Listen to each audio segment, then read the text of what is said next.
ನೋಡಿ ಫ್ರೆಂಡ್ಸ್, ನಾನು ಇವತ್ತು ಹುಣಸೆಹಣ್ಣು ಚಿತ್ರಾನ್ನ ಮಾಡ್ತಾ ಇದ್ದೀನಿ. ಹುಣಸೆಹಣ್ಣು ಒಂದು ಬಟ್ಲಲ್ಲಿ ನೆನೆ ಇಟ್ಟಿದ್ದೀನಿ. ಮತ್ತೆ 2 ಈರುಳ್ಳಿ, ಕರಿಬೇವಿನ ಸೊಪ್ಪು, ಬೆಳ್ಳುಳ್ಳಿ, ಒಣಮೆಣಸಿನ್ಕಾಯಿ ಇಟ್ಕೊಂಡಿದ್ದೀನಿ. ಒಣಮೆಣಸಿನ್ಕಾಯಿ ಹಾಕ್ಬೇಕು ಹುಣಸೆಹಣ್ಣು ಚಿತ್ರಾನ್ನಕ್ಕೆ. ನೋಡಿ, ಎಣ್ಣೆ ಕಾಯೋದಕ್ಕೆ ಇಟ್ಟಿದ್ದೀನಿ. ಎಣ್ಣೆ ಕಾಯ್ತಾ ಇದೆ. ಒಗ್ಗರಣೆ ಹಾಕ್ಕೊಳ್ಳೋಣ. ನೋಡಿ ಫ್ರೆಂಡ್ಸ್, ಒಗ್ಗರಣೆ ಹಾಕ್ಕೊಳ್ಳೋಣ. ಸಾಸಿವೆ, ಜೀರಿಗೆ, ಕಡಲೆಬೀಜ, ಕಡಲೆಬೇಳೆ ಸ್ವಲ್ಪ ಫ್ರೈ ಮಾಡ್ಕೊಳ್ಳೋಣ.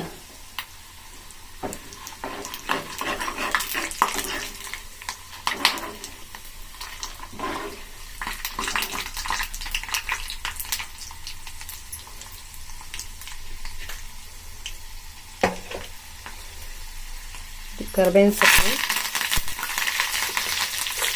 ಬೆಳ್ಳುಳ್ಳಿ, ಮೆಣಸಿನಕಾಯಿ,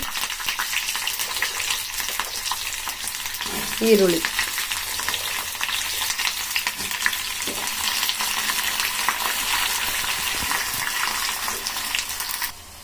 ನೋಡಿ ಅರಿಶಿನ ಪುಡಿ 1 ಸ್ಪೂನ್ ಹಾಕ್ಕೊಬೇಕು. ನೋಡಿ ಫ್ರೆಂಡ್ಸ್, ಈರುಳ್ಳಿ ಬೆಂದಿದೆ, ಎಣ್ಣೆ ಬಿಟ್ಕೊಳ್ತಾ ಇದೆ. ಈಗ ಹುಣಸೆಹಣ್ಣು ನೀರು ಹಾಕ್ಕೊಳ್ಳೋಣ.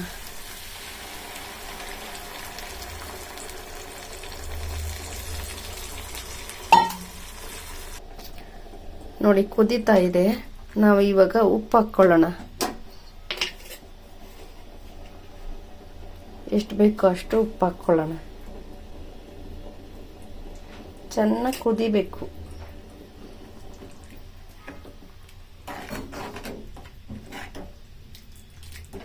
ನೀರೆಲ್ಲ ಹಿಂಗೋಗ್ಬೇಕು. ಹುಣಸೆಹಣ್ಣು ನೀರೆಲ್ಲ ಹಿಂಗೋದ್ರೆ ಟೇಸ್ಟ್ ಚೆನ್ನಾಗಿರುತ್ತೆ.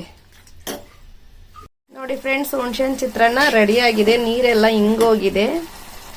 ಈಗ ಬೆರೆಸೋಣ.